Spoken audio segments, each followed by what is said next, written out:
இரட்சகருமாகிய இயேசு கிறிஸ்துவின் இனிதான நாமத்தினாலே யாவரை அன்போடு வாழ்த்துகிறோம்.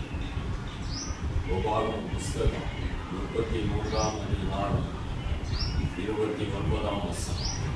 இஸ்ரவேலே, நீ பாக்கியவான், கர்த்தரால் ரட்சிக்கப்பட்ட ஜனமே, உனக்கு ஒப்பானவர் யார்?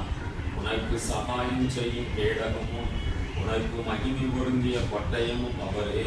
உன் சத்துருக்கள் உனக்கு இச்சகம் பேசி அடங்குவார்கள், அவர்கள் மேடுகளை மிதிப்பாய் என்று சொன்னார். தேவனுடைய மனுஷனாகிய மோசே இஸ்ரவேல் புத்திரரை ஆசீர்வதித்த ஆசீர்வாதம் என்று வேதம் சொல்கிறது. தேவனுடைய மனுஷனாகிய மோசே மரணம் அடைய முன்னே ஒவ்வொரு கோத்திரமாக ஆசீர்வதிக்கிறார். பிரியமானவர்களே, ஒவ்வொரு கோத்திரமாக ஆசீர்வதித்த மோசேயானவர் இஸ்ரவேல் கோத்திரத்தை ஆசீர்வதிக்கையிலே சொல்கிறார், இஸ்ரவேலே, நீ பாக்கியவான் என்று சொல்லி வேதம் சொல்கிறது. கர்த்தர் சீனாய் மலையிலே 10,000 பரிசுத்தவான்களோடு அவர் தரிசனமானார் என்று வேதம் சொல்கிறது.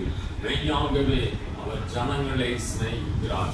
அப்பேற்பட்ட இந்த தேவனோடு நடந்த மோசே சொல்கிறார், இஸ்ரவேலை, நீ பாக்கியவான், கர்த்தரால் ரட்சிக்கப்பட்ட ஜனமே, உனக்கு ஒப்பானவர் யார்?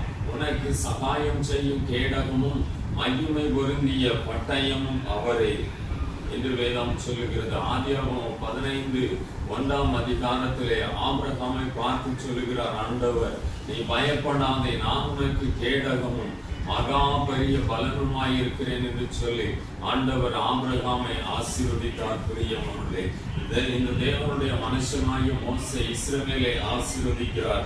உனக்கு சகாயம் செய்யும் கேடகமும் மகிமை பொருந்திய பட்டயமும் அவரே. சத்துருக்கள் உனக்கு இச்சகம் பேசி அடங்குவார்கள், அவர்கள் மேடுகளை மிதிப்பாய் என்று சொல்லி தேவனுடைய மனுஷனாகி மோசே இஸ்ரவேலை ஆசீர்வதித்தார். கர்த்தர் தாமே உங்களை ஆசீர்வதிப்பாராக.